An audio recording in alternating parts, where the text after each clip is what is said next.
Ha? Okey. Bagaimana kita nak membuat penjaminan kualiti? Okey, supaya tuan-tuan dan puan-puan, usaha tuan-tuan dan puan-puan ini ikut landasan yang telah diberikan, mengikut peraturan yang telah diberikan, mengikut apa yang telah ditetapkan oleh lembaga. Okey, penjaminan kualiti ini penting. Okey? Okey. Penjaminan kualiti adalah piawaian untuk menentukan kualiti pelaksanaan PT3 itu mengikut garis panduan yang ditetapkan. Okey? Untuk menjaga kesahan dan kebolehpercayaan skor ini demi keadilan pemilih calon. Itu dia. Okey? Kita takut minggu lepas, tuan-tuan dan puan-puan, ada serana PBS dengan ibu bapa.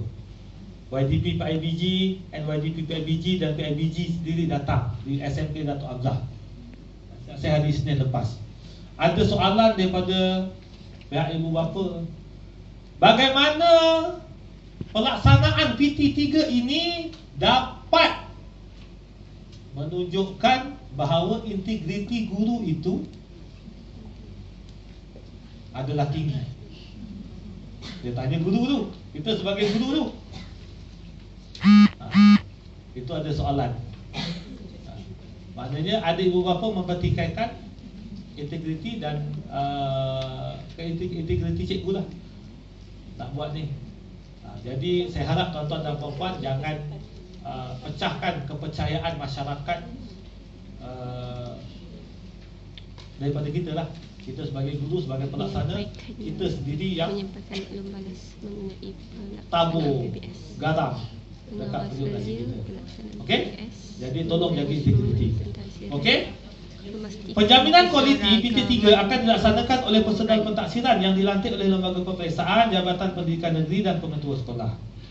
Yang ketiga, penjaminan kualiti dalam pelaksanaan PT3 dilakukan oleh aktiviti pementoran, pemantauan, pengesanan, verifikasi instrumen dan penyelarasan, moderasi peperiksaan dan verifikasi perskoran. Okey, tuan-tuan dan puan-puan, antaranya inilah dia tugas pentaksir kawasan di hadapan tuan-tuan yang akan menjalankan penjaminan kualiti ini supaya usaha tuan-tuan itu ada kesahan, boleh diverifikasi.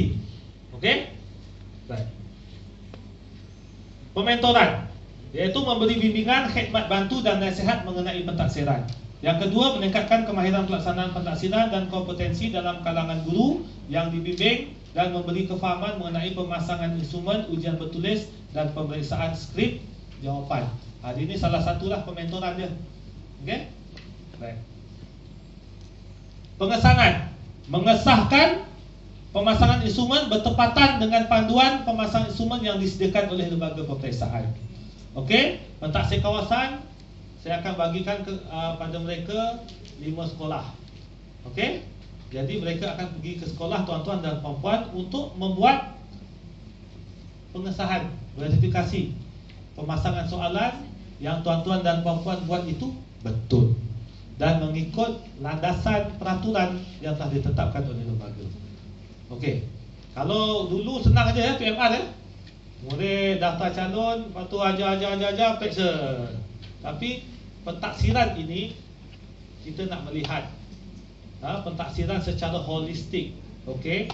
Saya ada bersembang dengan bertanya dengan orang Australia lah. Saya tak tahu cakap Inggeris, tapi boleh juga lah.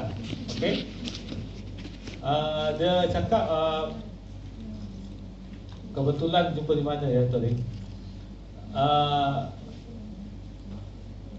Di Malaysia ni kejam sikit dia kata. Kejam pasal apa?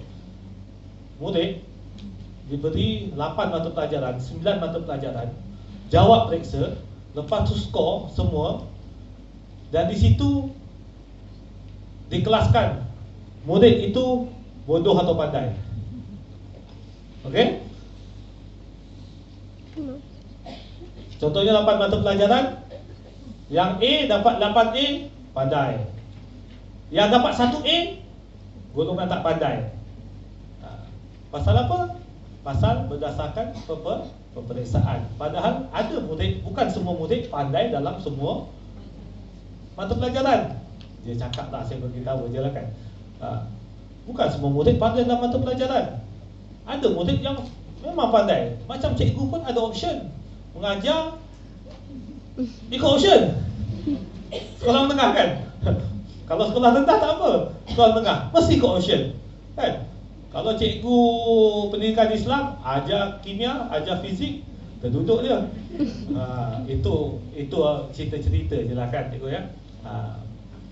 Tapi walaupun pun kita dah melalui kan benda tu, dan dia memberi kesan pada kita kan, peperiksaan, dan itu cuma pandangan orang sebagai pada kita je. Okey.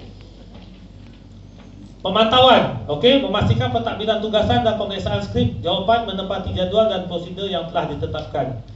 PPD ada pantau, JPN ada pantau, lembaga ada pantau, dan pentaksir kawasan ada buat pemantauan. Okey, penyelarasan, memastikan keseragaman dan ketekalan pemeriksaan berpandukan panduan persekolah. Yang kedua, memastikan skor yang diberikan kepada calon menepati keupayaan dan prestasi murid bagi menjamin kesahan dan kebolehpercayaan skor dalam pelaksanaan PT3. Dan yang ketiga, memastikan keputusan yang diberikan adalah adil bagi semua murid. Okey. Moderasi pemeriksaan serta verifikasi skor oleh personal pentaksir. Guru perlu menjalankan pemeriksaan semula sekiranya beza markah antara pemeriksa, guru dan pentaksir adalah melebihi 5% markah. Apa dia? 5% markah bagaimana? Nak tahu? Cikgu nak tahu? Tahu tak ni? Tak tahu? Tak tahu?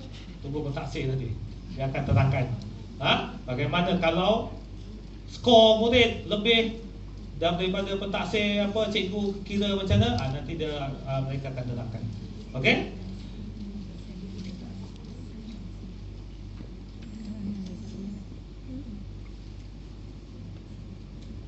Ini pun nanti akan diterangkan cikgu ya.